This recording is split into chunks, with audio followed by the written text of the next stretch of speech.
do Luiz Rangel, que é do Ministério da Agricultura, e do Igor Figueiredo, da VLI. Eu sou Edeon Vaz Ferreira, sou diretor executivo do Movimento Prologística de Mato Grosso e presidente da Câmara Temática de Logística do Agronegócio, da Câmara do Ministério da Agricultura. Gostaria de dar as boas-vindas ao Luiz Rangel e ao Igor. Vou fazer uma pequena apresentação falando sobre a logística do agro e depois iremos ouvir o Luiz Rangel e o Igor falando um pouco sobre as ações do Ministério da Agricultura nesse período de Covid e também sobre o transporte ferroviário neste período. É um prazer estar com todos vocês. Vamos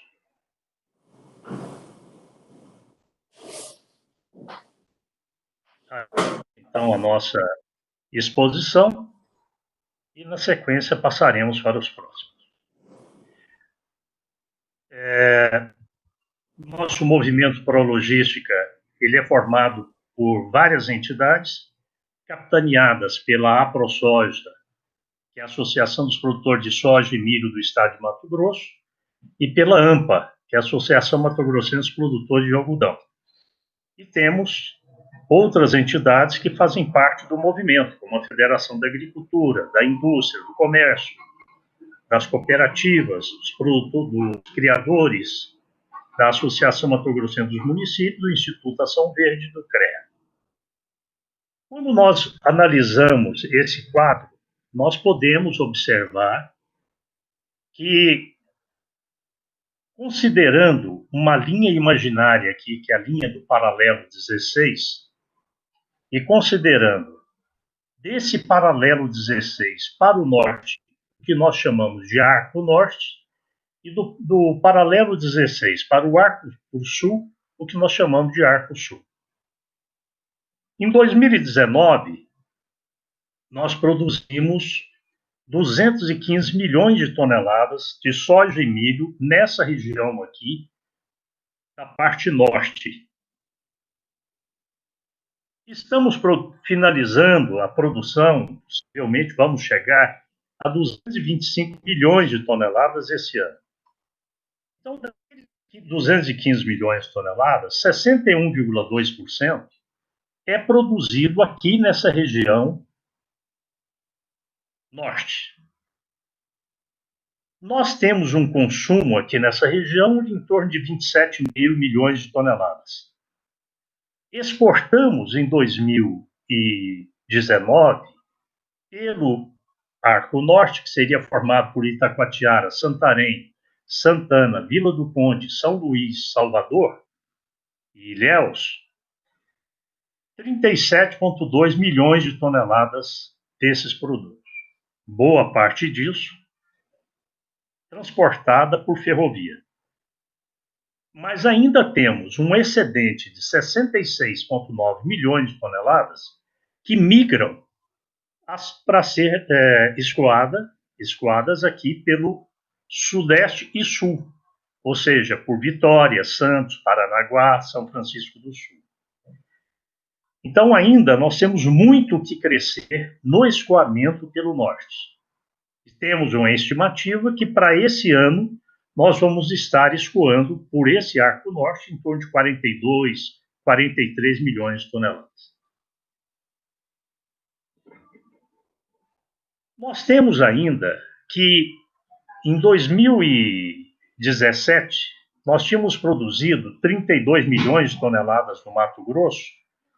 Esse ano, nós devemos estar chegando a 32 milhões de soja, mais 30 de milho, 32 milhões, 62 milhões, e vamos estar chegando esse ano em torno de 65 até 66 milhões de toneladas. A projeção que o IMEA faz para o próximo ano é que nós possamos chegar a 104 milhões de toneladas em Mato Grosso. Então, voltando um pouquinho aqui, nós vamos verificar que se nós temos um problema hoje de escoamento, nosso problema vai se agravar. Nós temos aqui um grande volume que sai pelo sul e sudeste, parte ferroviário, porque Vitória só recebe por ferrovia, parte por Santos, por Paranaguá e por São Francisco do Sul. E ainda temos um pouco de produto que sai por Imbituba, no sul lá já próximo do Rio Grande do Sul, e que é uma empresa russa que utiliza essa logística. Essa parte sul aqui do estado, do país, ela produz em torno de 83,4 milhões de toneladas. Mas ela tem um grande consumo, que é de 56 milhões de toneladas, porque ela é grande produtora de suínos e aves, aqui nessa região. Então, o superávit dessa região, é só de 27 milhões de toneladas. Então, adicionados dos 66 milhões que vem lá do Mato Grosso, é que faz os 71,6% de escoamento aqui pela região sul. O grande problema que nós temos diz respeito ao custo que nós temos de deslocamento dessa produção.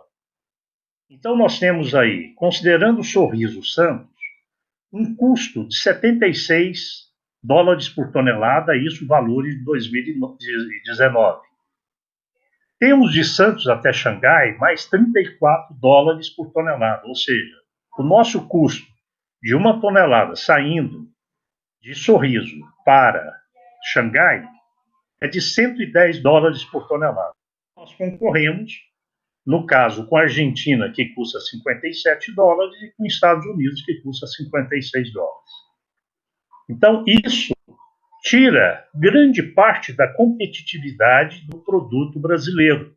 Ou seja, ele reduz a rentabilidade do nosso produtor. Nós precisamos reduzir o custo interno, que é o nosso grande problema.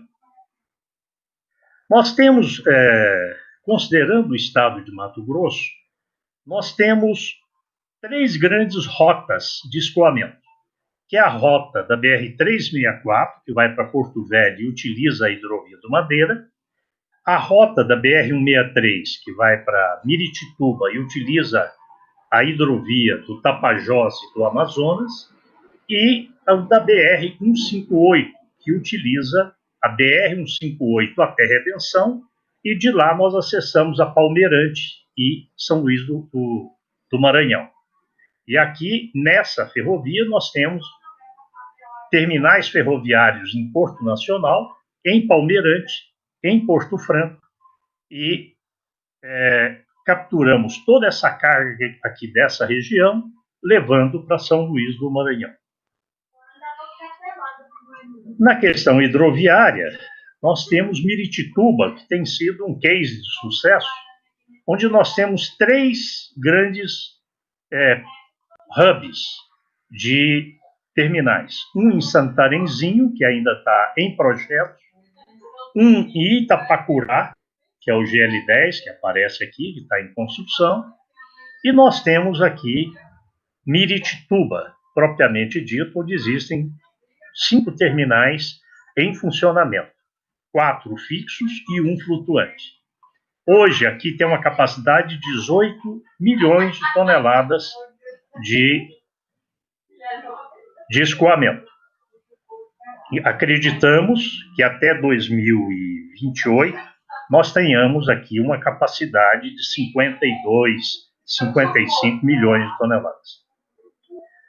Isso aqui é Vila do Conde, onde chegam aquela produção que vem lá por hidrovia, né? E aí ele tem o Ponta da Montanha, o da Hidrovias do Brasil, e temos aqui a Unitapajós. Então, aqui tem uma capacidade de 16 milhões de toneladas. Aqui nós temos a ferrovia, mas eu vou deixar para o Igor explorar um pouco desse assunto ferroviário, e nós podemos tirar dúvidas dos nossos telewebinários, para que a gente possa esclarecer qualquer dúvida que venha a seguir. Então, era isso que eu ia apresentar para vocês, e podemos agora passar para o Rangel, lembrando a todos que podem fazer as perguntas, e essas perguntas serão respondidas por qualquer um dos três participantes ao final das nossas exposições. Cada expositor tem 10 minutos, e teremos, assim, ter tempo para responder algumas perguntas. Por favor, Rangel.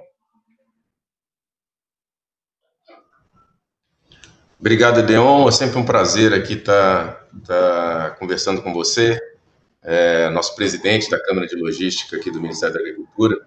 Eu gosto sempre de destacar isso quando a gente começa a conversar, né, Edeon?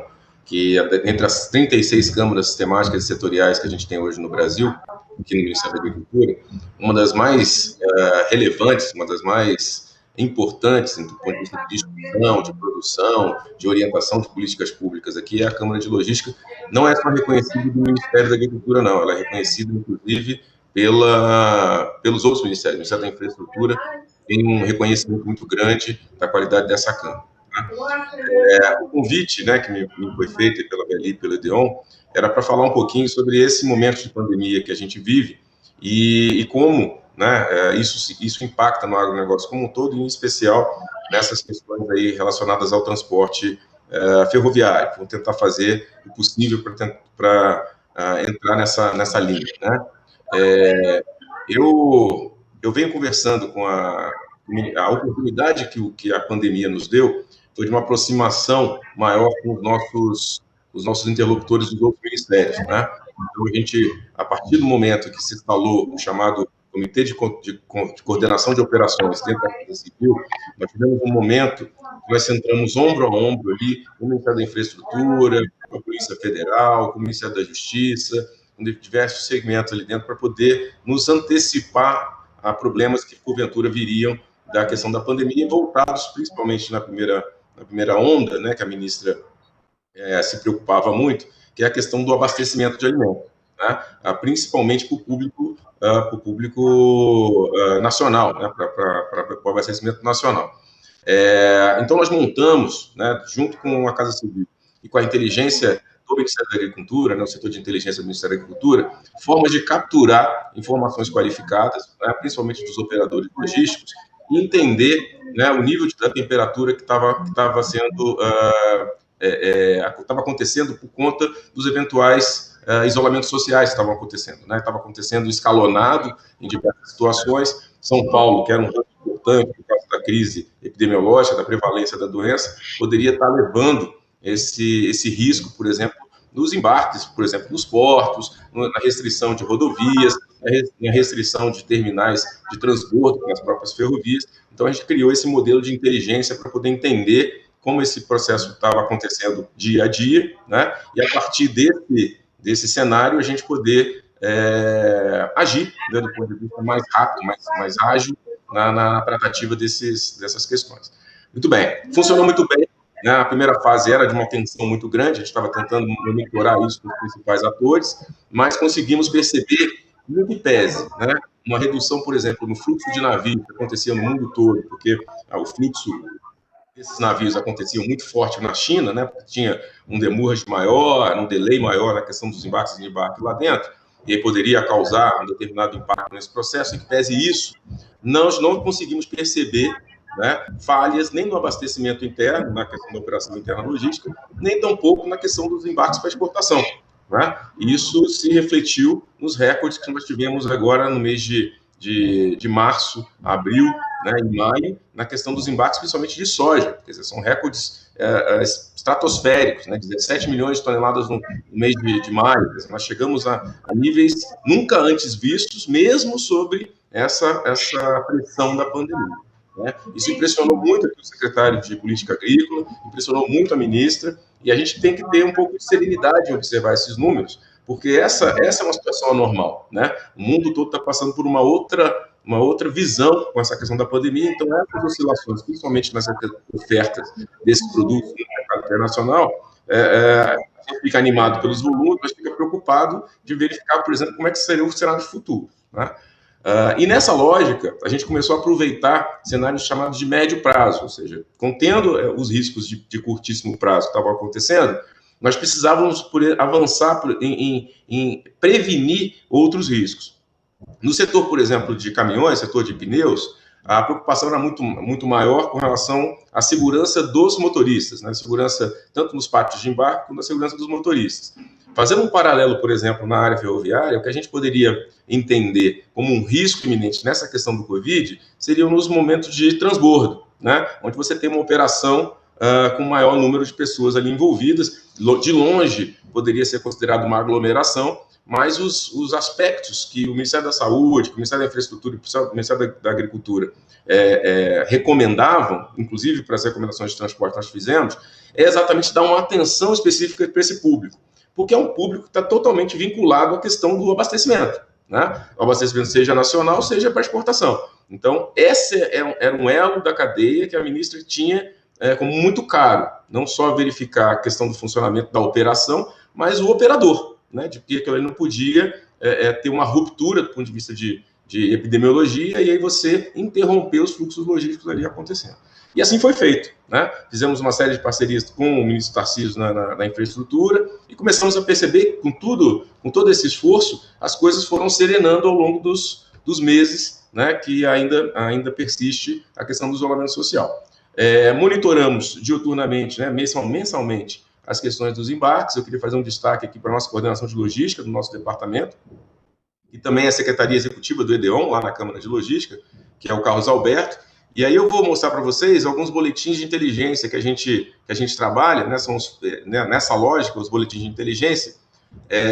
Esse aqui é um dos boletins, né, que a gente costuma produzir aqui para efeito do secretário, fazendo comparações, não só com a questão dos portos, nos diferentes portos, o Arco Sul, o Arco Norte, como o Edeu já colocou, mas fazendo comparativos com os anos anteriores, né, para poder ter uma perspectiva, olhando para um passado recente, de quais são as tendências do futuro, somando essas variáveis que eu comentei. Então, a gente tem, por exemplo, na questão dos grãos, uma relação de troca com fertilizantes que é importante a gente perceber. A gente ficou muito preocupado nessa fase de pandemia, a gente ter uma desaceleração, por exemplo, na entrega de fertilizantes nos portos, e isso impactar a jusante todo o processo, toda a expectativa da safra vindoura, né? Então, a gente monitorou isso com muita cautela, e esses boletins aqui são produzidos pela equipe do Carlos Alberto, pela equipe do departamento, para poder entregar para o secretário. Então, vocês percebam aqui, estou falando de soja especificamente, né? Então, tem os volumes de exportação, estou falando de abril de 2020, e a gente consegue verificar aqui os portos e os volumes, né? No mesmo abril, no mesmo período durante os anos, né? Como é que se comportou a questão dos embarques nos diferentes portos. Isso é importante para que a gente tenha, né, no final do dia, até retroalimentando a Câmara de Logística, identificando algum cenário que precise ser contido, né? Uma outra ferramenta de inteligência, utilizando esses agentes de inteligência que eu comentei com os senhores no primeiro momento, foram os exportadores de cereais especificamente. Então, a ANEC, né, vem colocando para nós, aqui no Ministério da Agricultura, com muita propriedade, né, uma série de documentos, de informações como essa que eu estou colocando para vocês, né, as quantidades, por exemplo, né, periodicamente embarcadas e exportadas, por exemplo, de soja, farelo, milho, nos diferentes portos pelo Brasil. Então, elas dão períodos e fazem relatórios dizendo como é que está a situação desses portos. Está tendo alguma descontinuidade, se o aperto, por exemplo, do isolamento social na região norte, como aconteceu lá no Maranhão, teve efeito sobre os embarques. Então, a gente tem tentado medir isso e, na medida da necessidade, a gente aciona os nossos parceiros lá da Casa Civil, seja a Secretaria de Governo, seja a NTT, enfim, todos os órgãos ali que poderiam estar envolvidos nesse processo para poder conter ou mitigar eventuais riscos, né, nesse sentido. Tá? Uma outra questão que eu acho que é muito relevante dizer, que eu acho que foi um desafio que a VLI me colocou, é tentar entender quais são os aprendizados que nós tivemos aí com relação à pandemia e o que vem pela frente nesse cenário. Eu posso dizer basicamente duas coisas, né, com relação ao agronegócio, que a gente passou muito bem, né, e tem sido reconhecido muito bem pelo presidente, né, pela Casa Civil, nesse esforço que nós tivemos para manter todo esse processo.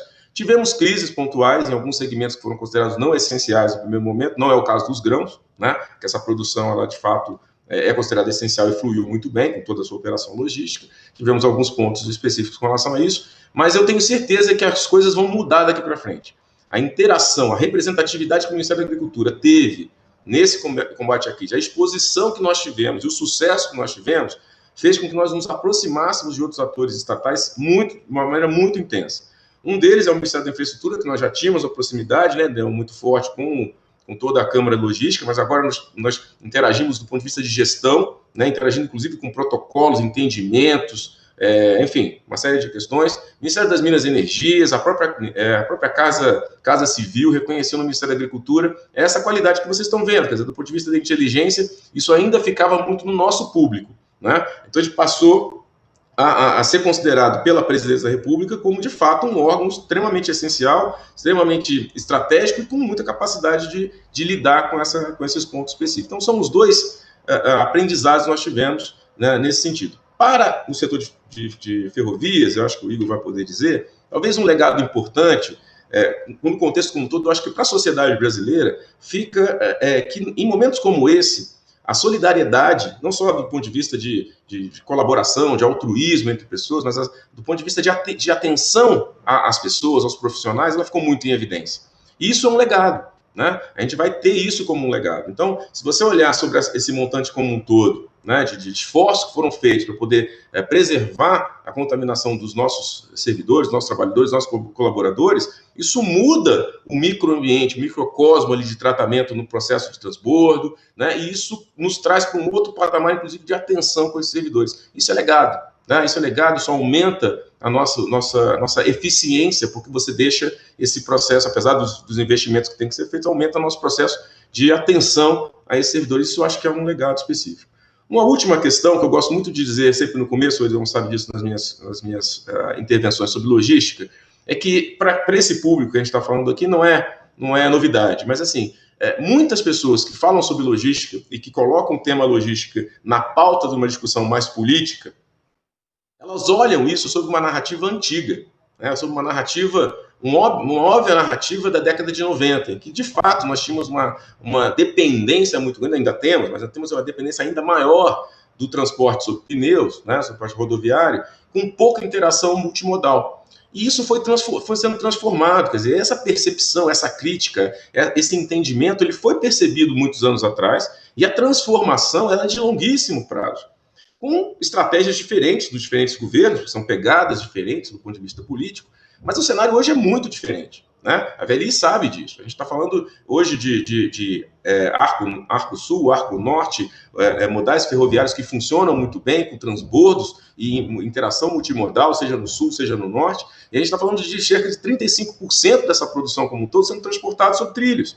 Então, isso é relevante, isso é um novo paradigma. Então, eu acho que a gente precisa, de fato, reconhecer que a gente entendeu a crítica no passado, fizemos o que podíamos com as estruturas e a orientação que nós tínhamos até aqui, e esse governo, o Edão sabe disso, tem uma visão bem mais liberal sobre a ótica de tentar trazer investimentos, de tentar mudar modelos de concessão, ou mantê-los se forem exitosos, né, para que a gente possa, então, caminhar ainda mais para essa redução da dependência do transporte sobre pneus, que ele vai acontecer em algum momento que é necessário, por causa da dinâmica que acontece nessa questão, mas essa dependência ser menor na medida da estratégia que nós fomos definir. E aí, Edão, eu, de novo, coloco a Câmara de Logística como um ponto fundamental para poder medir, sempre que possível, esse indicador, né, e tentar oferecer, seja para o Ministério da Agricultura, seja para o Ministério da Infraestrutura, o tamanho, né, do desafio sobre a ótica de longo prazo, porque,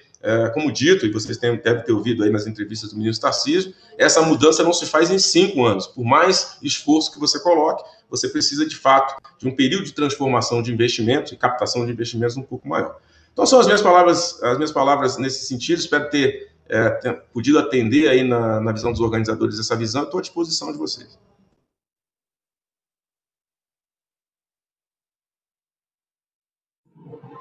Muito obrigado, Rangel.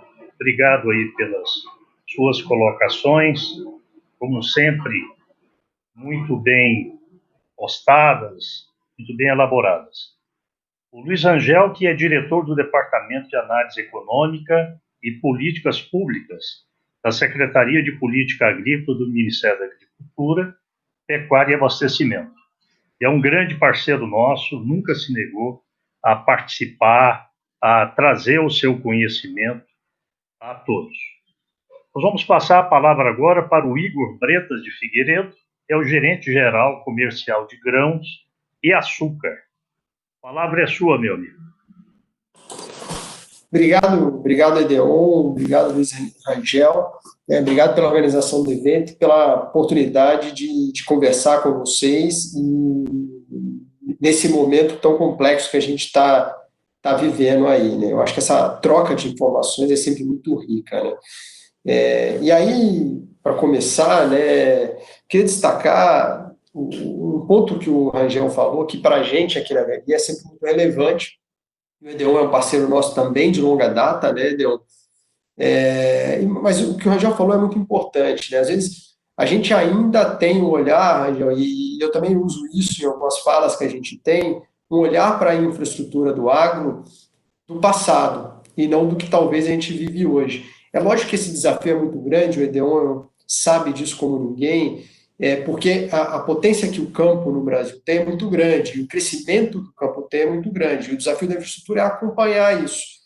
Mas é fato pelos números que a gente olha um desenvolvimento de infraestrutura muito grande no Brasil nos últimos anos, e os números mostram isso, né? O crescimento da participação ferroviária, até as notícias que você vê hoje são diferentes das notícias que você via do passado, né? De aglomerações de caminhões em Santos, em Paranaguá, você não vê essas grandes notícias. Esse ano a gente teve a BR-163 duplicada.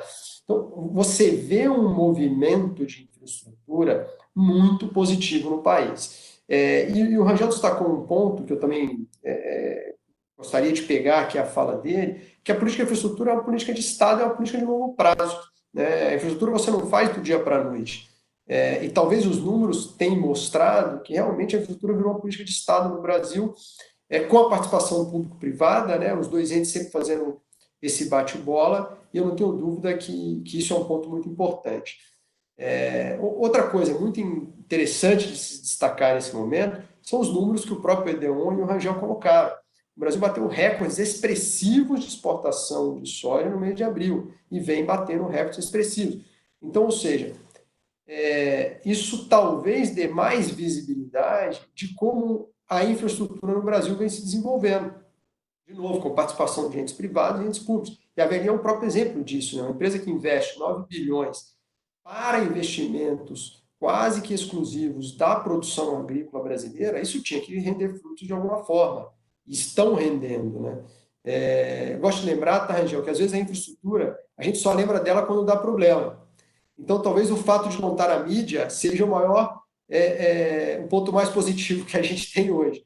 E provavelmente, se não está, é porque a gente não está gerando nenhum problema e estamos conseguindo escoar essa safra aí, mesmo com todo esse momento crítico que a gente está vivendo, com certa fluidez, né? Sem nenhuma ruptura, que eu acho que era, sem dúvida nenhuma, um grande desafio nosso desde o início. Tá? Trazendo isso para o momento que a gente está vivendo, eu acho que é legal colocar que essa sempre foi a grande preocupação da VLI, né? E não só da VLI, mas acho que todos os setores, tanto o setor público, o Rangel já colocou nisso, como de outros parceiros nossos do setor logístico, e clientes e fornecedores. Então, realmente, a cadeia se juntou para a gente trabalhar em como a gente evitaria uma ruptura desse sistema logístico, né? Esse era o grande desafio colocado desde o início. E há de se destacar que, além do abastecimento interno, o Brasil é hoje, né, e o Edeon sabe disso como ninguém, um grande player de abastecimento global de alimentos para o mundo. Isso, inclusive, colocado por clientes nossos, em momentos onde a crise estava mais fora do Brasil do que dentro, e estava começando a chegar, falando, olha, vocês fazem parte da cadeia global, vocês são um serviço essencial. Como é que a gente garante esse abastecimento e não tem uma ruptura na cadeia? Então esse desafio é muito importante, e, de novo, eu acho que a gente vem fazendo um papel extraordinário com os números expressivos que o Rangel já colocou aí. Tá? Então, movido por isso, a VLI começou a olhar para essa cadeia de forma ampliada, que eu acho que é um legado. Outra coisa que o Rangel colocou, disse, olha, então tá bom, eu posso olhar aqui, eu opero terminal, eu opero ferrovia, eu opero porto. Tem um lado dessa história que é como é que eu faço o meu sistema rodar, garantindo a segurança, a saúde dos meus funcionários, né? E não evito uma ruptura nesse meio que, de certa forma, eu tenho controle sobre ele, né? Mas adianta só eu olhar para esse meio se eu não olho para as outras partes da cadeia? E aí, para mim, é um legado muito rico que fica, né? E o Rangel colocou isso bem na fala também. Disse, olha, não adianta, nesse momento, não adiantava eu, como VLI, olhar para o meu terminal, para a minha ferrovia, para o meu porto e falar, olha, aqui eu vou garantir que eu não vou ter nenhuma ruptura na cadeia. Todo o meu volume que chega no terminal chega para o modal rodoviário. Né? Então, são dezenas e centenas de caminhoneiros que passam todo dia para os terminais da VLI, que são um elo importante da cadeia. E se tem uma coisa de destaque que foi dado nisso, é a importância da gente cuidar dessa parte da cadeia. Então, acho que desde o início, e de novo, eu queria destacar, não sozinho, isso tudo foi feito muito bem coordenado com clientes, parceiros, né, poder público, como a gente cuida realmente dessa cadeia como um todo e entende que o nosso produto é um produto multimodal, é um produto conectado, que vai da fazenda, dos armazéns, até o navio do outro lado. Né? Então, a VLI teve várias ações associadas nesse sentido, né? Sempre com foco em evitar a ruptura da cadeia, por ser um serviço social, isso sempre teve no nosso radar, e do outro, sempre, claro, cuidando dos nossos funcionários, e não só dos nossos funcionários, dos entes da cadeia como um todo. Tá? A gente fez, por exemplo, de novo, junto com parceiros, diversas ações voltadas a esse público caminhoneiro, tá, Edeon, que estava chegando no nosso terminal e a gente tinha uma preocupação muito grande com eles. A gente deu uma alavanca muito importante no Trato, que é um aplicativo que a gente tem um objetivo de cuidar melhor do caminhoneiro, e a gente conseguiu usar, através da tecnologia, que é o fato que eu quero destacar um pouco mais à frente, dar informação para esse público. Né? Eu lembro de alguns momentos, a gente escutar de alguns caminhoneiros, falando assim, olha só, eu carrego meu caminhão lá em Querência e preciso descer para Araguari, e, pô, na hora que eu passei, o posto que eu abastecia estava fechado, a borracharia que eu trocava meu pneu estava fechada. E aí, que segurança que eu tenho de estar rodando e de estar garantindo esse abastecimento? Então, a gente começou a ouvir muito esse público que estava chegando para a gente, né? E, através da tecnologia, através do nosso aplicativo, por exemplo, a gente começou a dar informação para eles, inclusive a ligar de forma proativa. Pô, o posto está funcionando, se vai funcionar, de que horas até que horas, borracharia.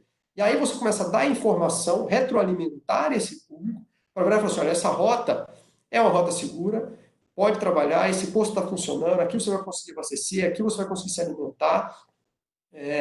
Então, esse olhar eu acho que foi muito importante para a gente garantir que essa cadeia ficasse fluida. E aí tem N outros exemplos. A gente, junto com parceiros do setor sucroalcooleiro, a gente doou álcool gel, a gente doou álcool 70, auxiliamos esses caminhoneiros no início a como higienizar a cabine do caminhão, a evitar o máximo de contato, como o Rangel falou. Naturalmente, grandes terminais de transbordo como esse são terminais de aglomeração, então a gente tomou um cuidado muito grande para evitar aglomeração, muito grande com a higienização desses lugares. E, de novo, sempre coordenado com os nossos clientes de grãos, ações coordenadas. A gente buscou doar cesta de alimentação para esse público, né? Kits de alimentações, porque às vezes pelo tamanho da rota, dependendo do horário, mesmo que a gente desse informação dos locais que estavam abertos, né? O cara precisava ali de um kit de alimentação rápido, então a gente também se preocupou com isso. Então eu acho que esse olhar foi um olhar fundamental para a gente evitar a ruptura da cadeia, que, de novo, não foi um olhar só da VLI, acho que foi um olhar do setor, um olhar dos clientes e parceiros, né? Mas foi fundamental. Tá? Eu acho que isso que você comentou de fica para frente, eu não tenho dúvida que esse olhar integrado da cadeia fica, porque isso gera ganhos para a logística do país, para a infraestrutura do país, que vão ser um legado tremendo. E o outro é o uso da tecnologia para isso. Né? Eu acho que o fato, nós mesmos aqui estar conversando com um público, né, debatendo um tema tão importante, é um exemplo disso. E o outro foi com uma própria tecnologia de comunicação entre terminal, caminhoneiro, entre terminal, Ministério da Infraestrutura e portos. Então, toda essa comunicação a gente viu que fluiu bem. Ou seja, a gente tem ferramentas hoje em dia para fazer essa comunicação de maneira fluida. Esse, para mim, é um outro legado que talvez a gente não consiga nem enxergar ainda hoje o potencial de transformação que isso tem. Mas eu não tenho dúvida que isso vai melhorar os processos de forma geral de maneira muito intensa.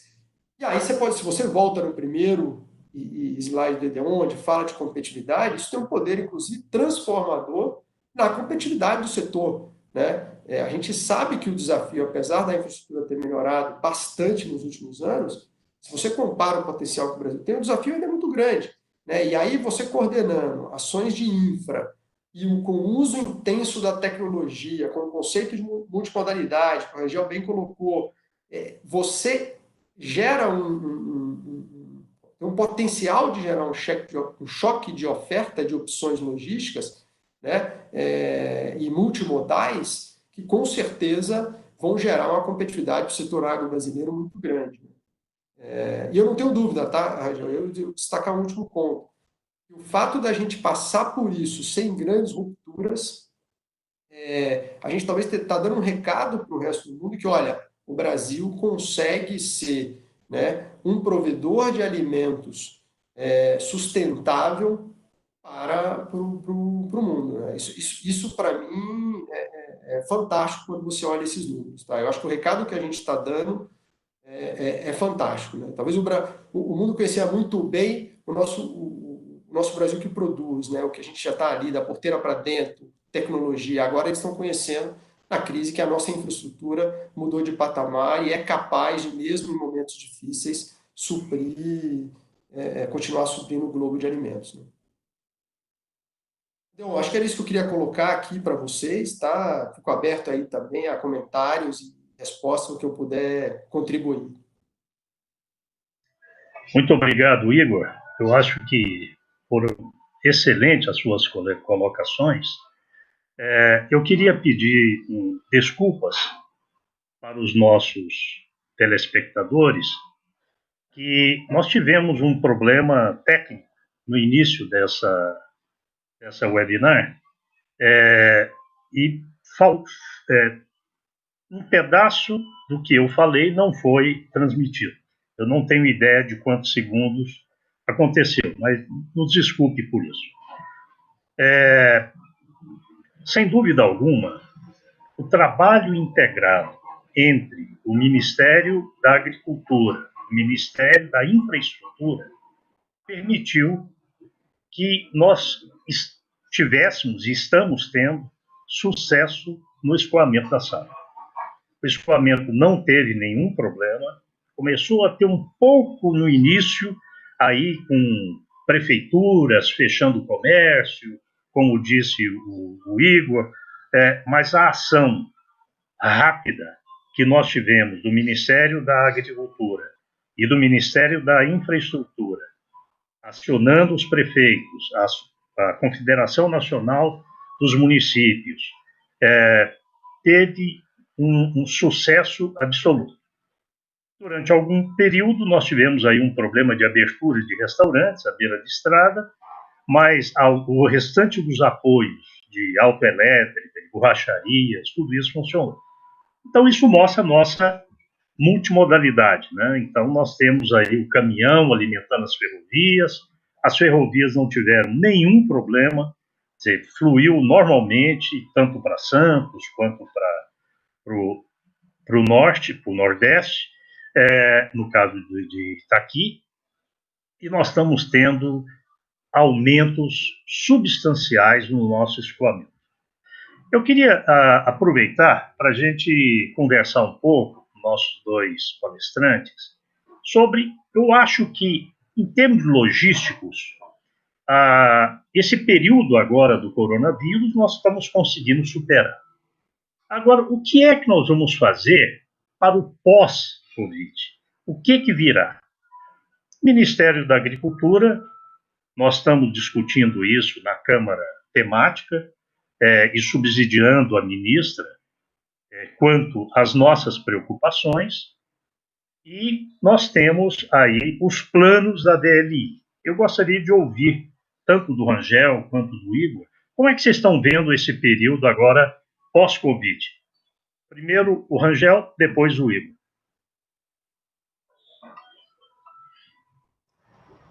Posso começar, Edão? Sim, por favor. Vamos lá. Na verdade, o que a presidência da República tem nos orientado, tá?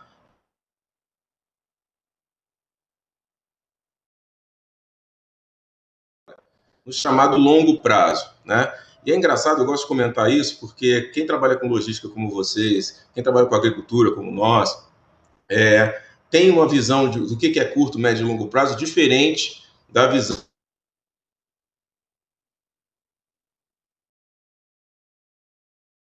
de médio prazo, são 14 dias, o que eles chamam de longo prazo é a partir de 14 dias. Imagina, né, você tentar moldar as suas estratégias em função disso. Mas passado esses 3 meses aí dessa fase, né, de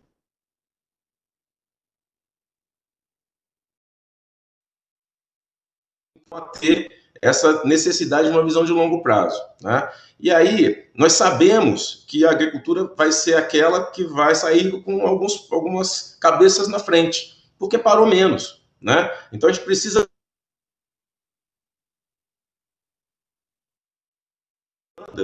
que pode eventualmente acontecer. Então, as estratégias que nós vimos trabalhar, o mundo inteiro, a estratégia que nós vimos trabalhando do ponto de vista de política agrícola nos últimos 20 anos, elas foram seriamente desafiadas nesse momento de pandemia.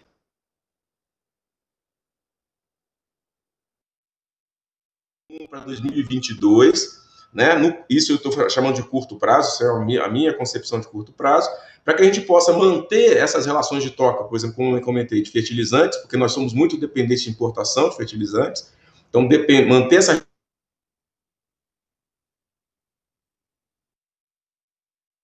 mantendo mercados, né? E aí mantendo também a estratégia de acompanhar, como disse o Igor, a evolução da logística em função da evolução do agronegócio. Os dados que eu levantei com o Carlos Alberto foram muito interessantes, né? Para 2020,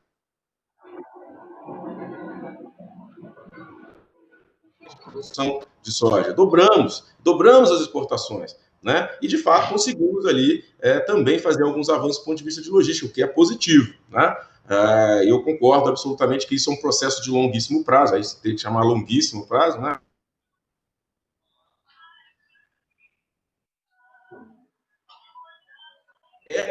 Expectativas. A economia, assim como a agronomia, assim como a economia rural, ela vive de expectativas. E a expectativa o mundo vai continuar crescendo, do ponto de vista de alimento, regrediu do ponto de vista de PIB, mas a população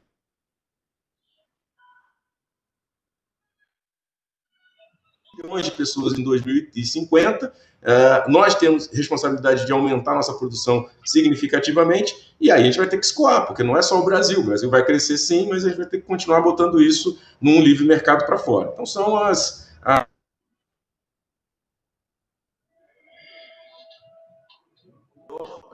vamos sair da crise um pouquinho avante de outros segmentos do agronegócio. Isso é bom, isso é um alento, mas isso é uma responsabilidade gigante, porque a balança comercial ela é favorável no Brasil em função do agronegócio. Então a gente vai ficar cada vez mais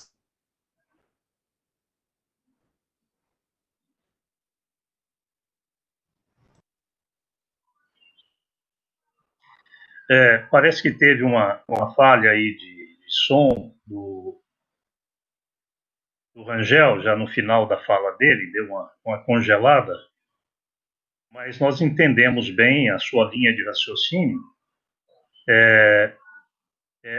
Como é que você vê, Igor? Como é que você vê o pós-Covid? Eu acho que o Rangel falou bem, né? Assim, acho que. E aí tem um outro ponto que é engraçado, a gente estava, acho que, ambos, os três, falando aqui, né, sobre a infraestrutura e o papel que isso tem. Para mim, tem um fato que é importante. A gente está falando aqui, talvez, do sucesso da infraestrutura hoje, né, e de todas as políticas público-privadas que foram adotadas para a gente evitar essa ruptura e do recado positivo que a gente está dando, né, usando, claro, muito da tecnologia para isso. Do outro lado, o que é fato, você nunca deixa de provocar a gente isso, é que o Brasil pode produzir mais. O Brasil pode fazer mais, pode ser mais competitivo. Então, a infraestrutura de hoje, ela não é suficiente para o Brasil de amanhã. Então, assim, a gente não pode, e o Rangel colocou também muito bem, né? O que é curto, médio e prazo aqui, para quando você fala de infraestrutura, quando você fala de logística, é diferente, talvez, do que nos traz o senso comum.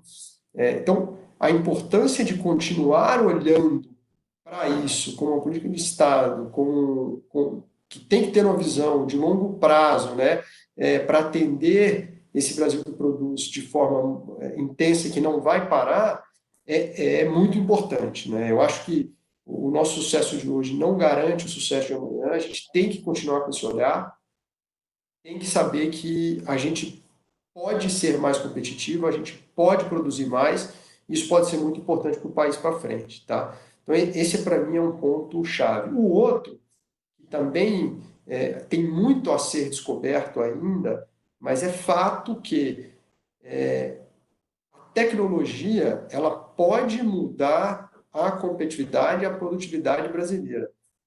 Então, assim, a gente sempre tem um olhar para a infraestrutura pesada, né? Mais rodovia, mais porto, mais ferrovia. E, de novo, esse olhar tem que continuar. Mas, paralelamente a isso, como é que eu uso da tecnologia, que foi muito bem usada na crise, para resolver alguns problemas, para gerar mais competitividade e conectar mais os modais, a gente realmente entender que o Brasil é um país multimodal, ele não é um país de modal único, seja hidroviário, ferroviário ou rodoviário, e que a conexão eficiente desses modais tem o potencial de gerar competitividade muito grande para o Brasil. E aí, tá, Edeon, eu até vou olhar, gostaria de olhar do que foi feito, né? Você, obviamente, sabe muito mais bem disso, muito melhor disso do que a gente, mas o Brasil já fez um movimento tecnológico muito grande da porteira para dentro, né? A gente é referência hoje em diversas tecnologias para produção agrícola e que tem, ano após ano, gerando mais produtividade, né? Talvez o grande desafio seja como é que você escalona isso para mais produtores, para mais áreas, né, e guardadas as devidas peculiaridades de cada estado, de cada região do Brasil. Eu acho que o grande desafio aqui para a logística vai ser isso. Olha, pô, talvez a porteira para dentro você tenha um norte. Agora, como é que eu pego os ensinamentos que a gente teve nesse período de crise e uso isso para definitivamente alavancar a competitividade da logística brasileira, tá? Eu não tenho dúvida que a gente tem um potencial muito grande se a gente consegue dar esse outro olhar, né? E aí você continua focando forte na infraestrutura, mas usa a tecnologia para você alavancar a competitividade do setor, tá? Muito obrigado, Igor. Nós temos aqui uma pergunta do José Carlos Pires. Ele pergunta: a malha ferroviária do Rio Grande do Sul está abandonada. Qual a estratégia que deveremos trabalhar? Bom, eu vou chamar essa resposta para mim, dizendo o seguinte, Zé Carlos. Em 1995, o Brasil ele tinha a rede ferroviária federal. Essa rede ferroviária ela dava um prejuízo diário para o governo federal de R$ 1 milhão, que seria valor, utilizando a nossa moeda atual. 1 milhão. Ou seja, o governo federal perdia 365 milhões de reais por ano para manter essa rede. Foi quando ele resolveu privatizar e várias empresas entraram na privatização. Basicamente as que existem hoje. Houve compra de uma, de outra, mas é basicamente as que existem hoje.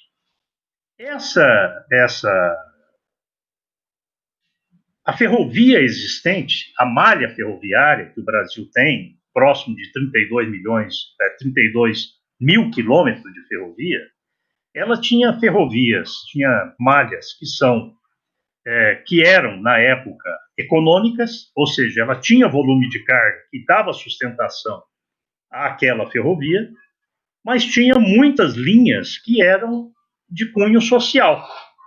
Então, esse é o problema que nós temos em parte do Nordeste, em parte do Sudeste e principalmente no Sul. Então, nós estamos trabalhando dentro da Câmara Setorial, discutindo com técnicos, com as próprias concessionárias, sobre o que fazer. Eu fui pessoalmente, o pessoal da AproSoja, e também junto com o técnico do Ministério da Infraestrutura, nós estivemos nos Estados Unidos para verificar como é que eles resolveram esse problema lá nos Estados Unidos. Os Estados Unidos tem 7 grandes linhas estruturadas e tem 615, 220 empresas short lines.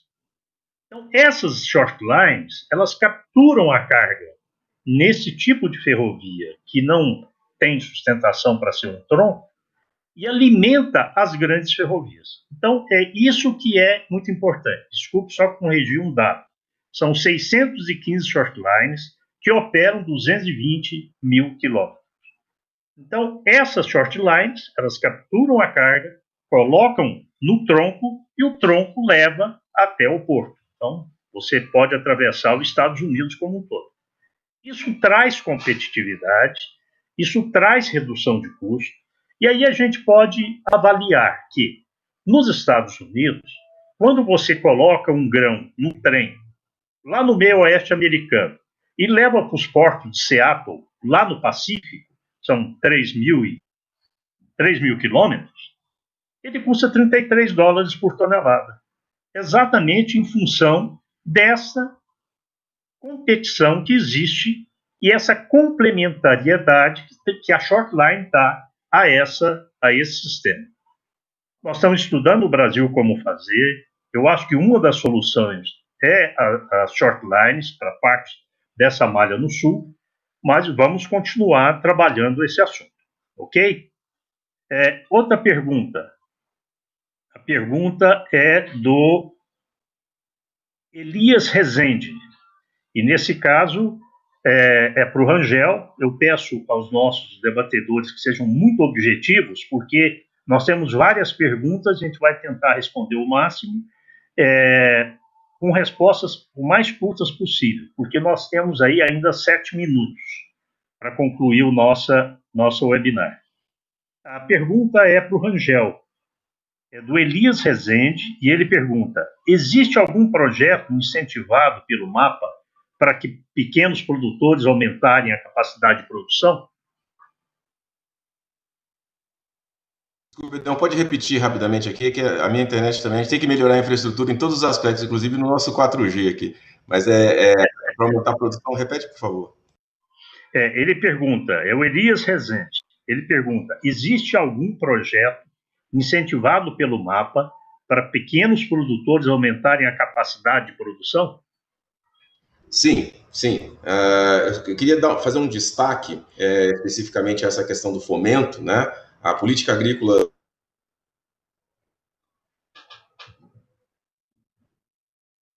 de 2020, com o Ministério reestruturado, na lógica que vocês conhecem, né? Agora a agricultura familiar passa a estar dentro do grande bojo do Ministério da Agricultura. Nós temos um foco com a questão do crédito oficial.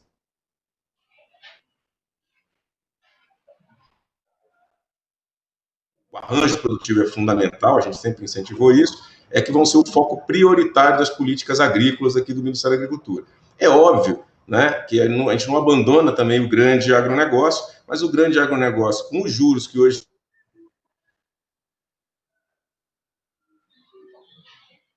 é mais eficiente, né, inclusive com investimentos internacionais, diferentemente do pequeno agricultor. Então, o foco, né, que a ministra Tereza Cristina tem dado desde o início da sua gestão, com os planos safra, com a estrutura que a gente tem, é para fomento no pequeno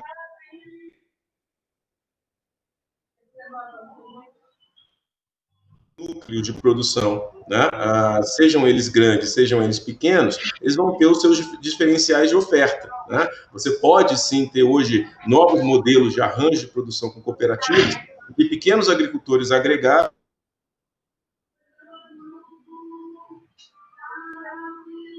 absolutamente regionais, Eu gosto de citar o caso do leite, que está em 97% dos municípios do Brasil produzem leite, e essa estratégia ela passa a ser regional também, olhando sobre a ótica da estratificação de pequenos, médios e grandes agricultores.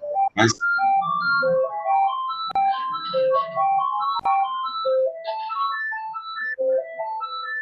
Obrigado, Rangel. O Nilson Guimarães está perguntando. Na verdade, ele faz uma exposição, depois uma pergunta no final. Tratando de infra do agro, sempre pensamos no escoamento da produção, porém, às vezes negligenciando a logística interna relacionada à transformação dos produtos que está ligada à agregação de valor. No cenário pós-Covid, a mudança da natureza dos produtos do agro, processamento, armazenamento ou consumo mais seguro, parece ser uma tônica de uma nova exigência. Estamos atendendo a esta necessidade? Nilson, o que nós vemos é o seguinte: o Brasil ele atende a sua clientela. Você processar, esmagar a soja no Brasil para agregar valor, nós temos que saber se nós temos mercado lá fora para isso. O nosso grande cliente é a China. E por ela ser o nosso grande cliente, ela não quer comprar farelo de soja ou óleo de soja. Ela quer comprar grão, para que ela possa industrializar esse grão lá na China. Os nossos grandes clientes de farelo, por exemplo, é a Europa. Então, nós temos ainda capacidade ociosa no Brasil das nossas indústrias, porque não tem cliente para isso. Então, está sendo feito, eu acho que no Brasil, ele tem que fazer uma maior, um programa maior para que ele possa fazer a agregação de valor via transformação de produto vegetal em proteína animal. Então, quanto mais nós fizermos no Brasil a criação de suínos, aves, para isso, melhor será. Nós temos aqui uma última pergunta que eu tenho que passar para os nossos palestrantes fazerem as suas considerações finais. O Elias Rezende pergunta: um estudo da Embrapa fala da região Cealba como nova fronteira agrícola, área pouco explorada. Existe algum projeto para o desenvolvimento dessa região? Como seria o escoamento? Essa região de Cealba que você fala é Sergipe, Alagoas e Bahia. Ela tem, eu conheço lá a região, ela tem alguns problemas de desenvolvimento que é relacionado à questão de período de chuva. Então, que eu saiba, o Rangel pode me complementar, se existe algum problema específico do Ministério. Que eu tenha conhecimento, não. Você tem alguma posição sobre isso, Rangel? Não, especificamente sobre esse caso não, presidente, mas eu acho que de repente pode ser um tema para a gente trazer para nossas reuniões da CTLOG, né, essa questão do futuro e do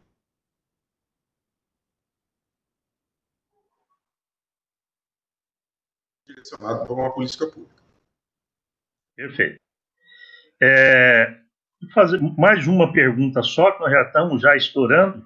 A Francília Cutrim pergunta: muitos corredores usados no transporte de grãos apresentam um problema de qualidade das vias. Existe um planejamento dos Ministérios da Agricultura e Infraestrutura para corrigir essa situação? Essa pergunta, nós estamos trabalhando nisso há muito tempo. Você vê a quantidade de novas rodovias que estão sendo pavimentadas, as concessões que estão sendo feitas. Então, eu acredito que nós vamos melhorar, como já melhoramos muito nesses últimos 10 anos, essa situação. Eu queria passar para o Rangel para suas considerações finais e depois para o Igor. Por favor, Rangel. Bom, Igor, eu só tenho a agradecer a oportunidade de falar aqui um pouco sobre esse momento, né, que a gente vive, que a gente conseguiu coordenar. Minhas considerações finais é de que a gente teve um bate-papo com os três muito convergente.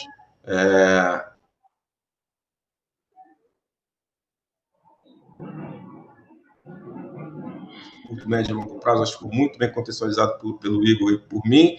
E a minha consideração final nessa história toda é: mantemos o rumo em frente, o agronegócio continuará sendo o esteio econômico do país.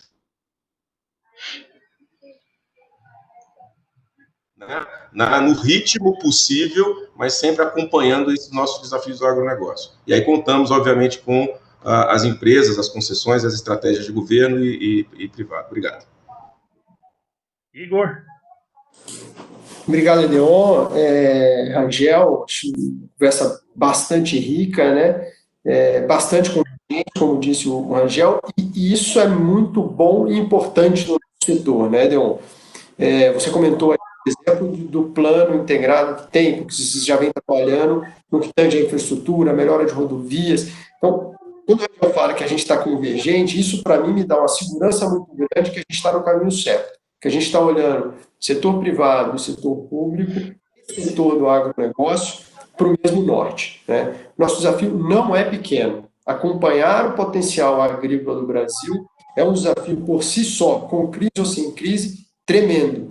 E, ao mesmo tempo, gerar mais competitividade para esse setor dobra o desafio, né? De novo, a parte boa é que no meio de uma crise a gente está saindo muito bem disso, estamos conseguindo dar um recado muito positivo. Se a gente segue nesse caminho junto e utiliza o que a gente está aprendendo com a tecnologia para alavancar e para acelerar isso, eu não tenho dúvida que a gente tem um futuro muito promissor pela frente aí. Obrigado, Edeon, e obrigado, Rangel, aí, pela companhia, tá? Pelo super agradável bate-papo. Bem, pessoal, foi um prazer estar com vocês aqui. Muito obrigado, Rangel, muito obrigado, Igor, pela participação de vocês e um bom dia a todos. Muito obrigado.